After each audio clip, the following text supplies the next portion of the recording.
Before the plague, medieval society already operated very differently from the world we would later recognize as modern. There was no clear division between the religious and the social sphere. Religion was not a private belief system, it was the primary framework through which the world was understood, explained, and regulated. Most people did not experience authority through a distant state, they experienced it locally, through the church, the town council, the lord, and the community itself. Order was maintained less by centralized institutions and more by shared expectations, rituals, and repetition. Public life was deeply structured. Time was organized by a liturgical calendar. Suffering and misfortune were interpreted through moral categories, not natural ones. This was a society accustomed to thinking in terms of cause and meaning rather than chance. The body played a visible role in this. Faith was expressed physically through fasting, kneeling, pilgrimages, and acts of penance. Pain was not meaningless. Public acts of repentance were already familiar, long before flagellants appeared. Confession, fasting, and ritual humiliations were accepted part of religious life. What mattered was not internal belief, but visible conformity. Communities understood themselves as morally interconnected. Sin was not only personal, it was collective. A town could anger God, a community could be punished. Salvation and disaster were both imagined as shared experiences. This logic shaped how people responded to danger, failure, and fear. Into this social world, the plague arrives, not as incomprehensible shock, but as a problem that must be interpreted using the categories people already have. There is no concept of bacteria, transmission in the modern sense. Disease is not understood as a biological accident. It is understood as a sign. Illness on this scale cannot be meaningless. If entire communities are affected, the cause must also be collective. This is how medieval society approached catastrophe, not by asking how it spreads, but by asking why it was sent. The plague does not simply kill individuals, it disrupts the moral balance of communities.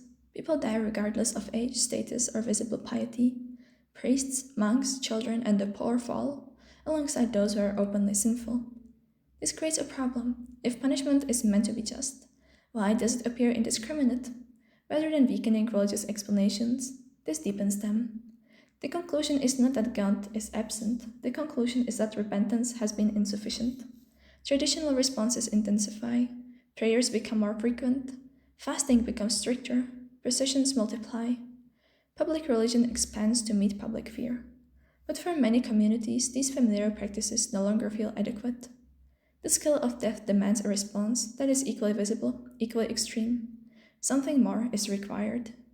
This is the context in which new forms of collective penance begin to emerge, not as a spontaneous madness and not as a rejection of religion, but as an attempt to restore moral order using the logic medieval society already understands.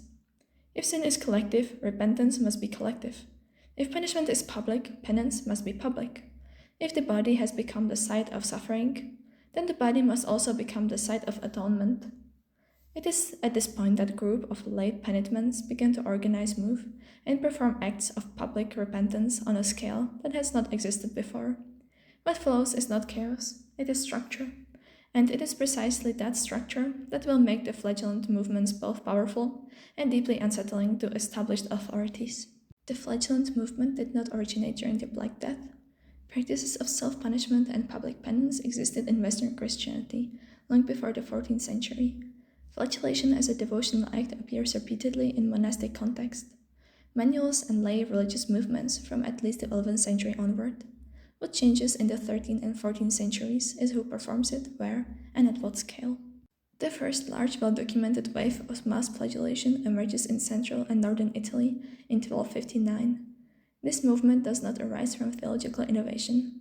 Lay people begin performing collective penance publicly outside monastic discipline, without permanent institutional oversight. This is the structural break. From this point onward, flagellant activity exists as a recurrent possibility within medieval society. It does not disappear, it re-emerges periodically, especially during moments of social stress.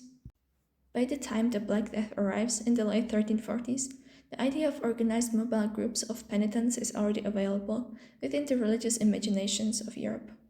What the plague does is not create the movement, it activates and amplifies a form that already exists. In other words, the flagellant movement is not the innovation of panic, it is radicalization of familial practices. Public confession, bodily discipline, collective atonement, taken out of clerical control and performed by lay communities themselves. There is no single founder, no original manifesto, no moment of doctrinational creation. The movement originates through accumulation, not innovation. It is built from old penitential traditions, repeated local experiments, and the gradual normalization of public bodily penance outside monastic life. This is why it spread so quickly once conditions allow it. The people who joined flagellant groups did not form a single uniform category. There was no fixed social type of the flagellant. These movements attracted different kinds of participants, often for different reasons, and usually for a limited period of time. Many participants were lay people with no formal religious status. Some were genuinely religious, motivated by penitence, fear of damnation, or a desire to participate in what they believed to be morally necessary act. Others were drawn by mobility itself. In a society where most people were tied to land, craft, or household obligations, joining a flagellant group offered something rare: the ability to move. Flagellant groups provided a temporarily legitimized form of travel. People who would otherwise be viewed with suspicion on the road, marginal figures, the poor, could now move under the protection of a religious framework. For some, this meant access to food, shelter, and alms along the way. For others, it meant escaping local obligations, debts, or rigid societal roles, at least temporarily. This does not mean the movement was insincere. It means that religious motivation and material necessity were not mutually exclusive. The movement attracted people on the margins of society. Beggars, the landless poor, and individuals with unstable livelihoods appeared repeatedly in descriptions. Participation offered structure, belonging, and shared purpose, things that were otherwise difficult to secure. At the same time, participation was rarely permanent. Flagellant groups were not intended to absorb members indefinitely. Most participants joined for a defined period. Sources describe fixed cycles of participation, after which individuals returned to their homes, families, or previous ways of life. The flagellant movement was not primarily about withdrawal from society, it was about temporary transformation. People entered the movement, performed penance as part of collective body, and then reintegrated into ordinary social life. Joining did not require abandoning one's identity forever. It required suspending it for a few weeks or a few months. Individuals stepped into a different social role, one defined by repentance, discipline, and movement. Then, in most cases, they stepped back out again. Understanding who joined the flagellants means understanding the movement not as a sect, but as a fluid social phenomenon. It brought people together: religious people, the mobile poor, individuals seeking meaning or movement, all within a framework that allowed participation without permanent rupture. By the time flagellant groups became a visible phenomenon, they were no longer perceived as spontaneous gatherings. They arrived as recognizable groups, and town often knew in advance that they were coming. In many cases, cities explicitly allowed or invited their presence, treating the arrival of a flagellant group as a form of extraordinary religious intervention during crisis. This does not mean universal approval, but it does show that their presence was at least temporarily considered legitimate. When a group entered a town, the event was public. They approached together, usually on foot, often singing religious songs. They were led by a designated leader who controlled the timing, order, and ritual progression. Sources repeatedly emphasize uniformity. Members wore similar clothing, often simple tunics or garments associated with penance. Uniform appearance mattered. It marked the group as disciplined and morally distinct from the crowd. The rituals themselves followed a structural pattern. Flagellants gathered either inside churches or in public spaces outside the city walls, depending on the local permission or custom. Inside churches, some accounts describe dramatic acts of bodily submissions, individuals throwing themselves on the ground, lying, or collapsing face down before the altar. These actions were not random, they were part of a visible language of humility, guilt, and surrender. Outside the city, or in open squares, the main ritual took place. Participants removed their upper garments, exposing their backs. At a signal from the leader, they began whipping themselves in rhythm. The leader maintained control through chants, prayers, or songs. The group responded collectively, keeping time. That's what distinguished the ritual from private self-punishment. It turned into a coordinated, repeatable act. For spectators, this was not a hidden or marginal event. Crowds gathered. People watched, listened, and recited. Some prayed alongside the flagellants. Others treated the event as a spectacle, intense, disturbing, but compelling. The boundary between devotion and entertainment was not clearly defined. Public religion in the Middle Ages was often visually and emotionally charged, and flagellant rituals pushed those qualities to their limits. Reactions were not uniform. Some towns welcomed the groups and allowed them to perform openly. Others refused them entry. Suspicion was common. Flagellants were outsiders. They were mobile, disciplined, emotionally intense, and not under direct clerical control. To some communities, this combination appeared dangerous or destabilizing. As a result, certain cities closed their gates, restricted performances, or expelled groups after brief stays. What matters here is not whether the flagellants were seen as a holy or threatening. It is that they were taken seriously. They were not treated as curiosities. They were treated as actors capable of influencing communal life, for better or for worse. Their rituals were public, organized.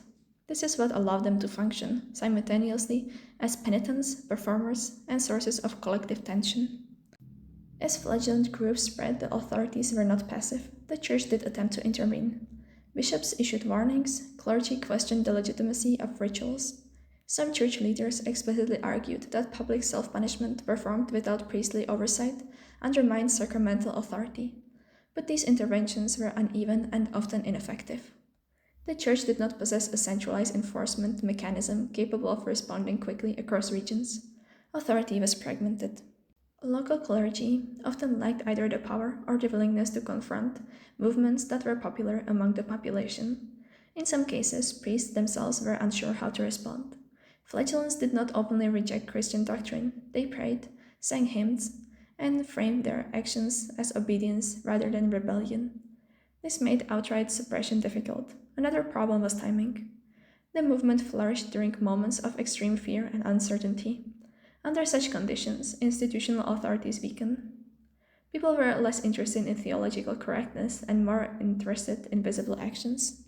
Flagellant rituals offered clarity, structure, and immediacy, things that official response could not always provide. By the time prohibitions were issued, many groups had already moved on. The decline of the flagellant movement was not caused by a single, decisive act of suppression. It faded. One reason was institutional pressure, which gradually increased. Repeated condemnations, restriction on public ritual, and growing clerical resistance made it harder for groups to operate openly. But pressure alone does not explain the decline. Another factor was social exhaustion. Flagellant movements required intense physical commitment. They depended on emotional momentum, public attention, and collective urgency. As the immediate crises began to recede, sustaining that level of intensity became difficult. Fear is a powerful mobilizer. It is not a stable one. The movement also suffered from internal fragmentations. Without centralized leadership or lasting institutional structure, different groups began to diverge in practice and message. Uniformity weakened, discipline varied, suspicion increased. What had once appeared as collective penance began, in some cases, to look unpredictable. Most importantly, the movement no longer served the same social function. It had emerged to address specific kind of crisis, the one that demanded visible collective response. Once that crisis changed shape, the movement lost relevance. Communities turned back to more familiar forms of religious life. Temporary participation gave way to reintegration. The extraordinary returned to their ordinary.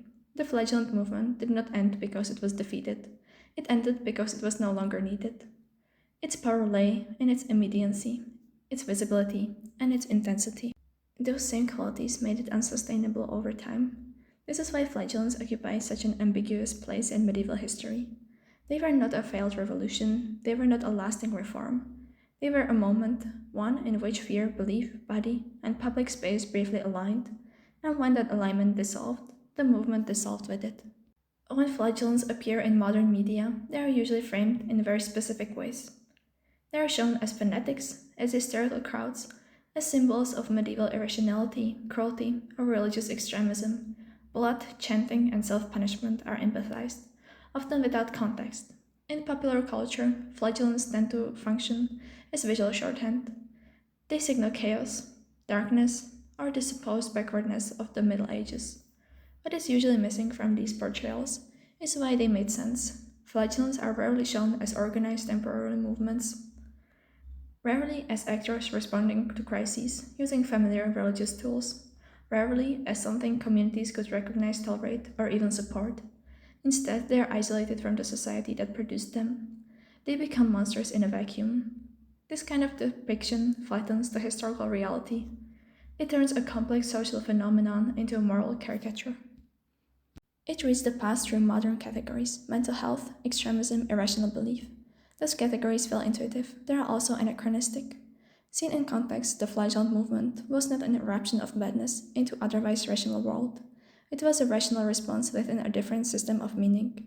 A society without modern medicine, without centralized crisis management, and without scientific explanations did not respond with passivity. It responded with ritual visibility and the body. When popular culture portrays flagellants only as symbols of excess, it misses the most uncomfortable point that under pressure, societies do not simply abandon their values, they often intensify them. The Middle Ages did not produce flagellants because it was uniquely irrational. It produced them because its tools for understanding the world were different. If there is something to take away from the flagellants, it is not a lesson about medieval cruelty. It is a reminder about how easily we misread the past when we stripped it out of context. The flagellants were not a breakdown of medieval society, they were a product of it, and once we understand that, they stop being a spectacle and start becoming history.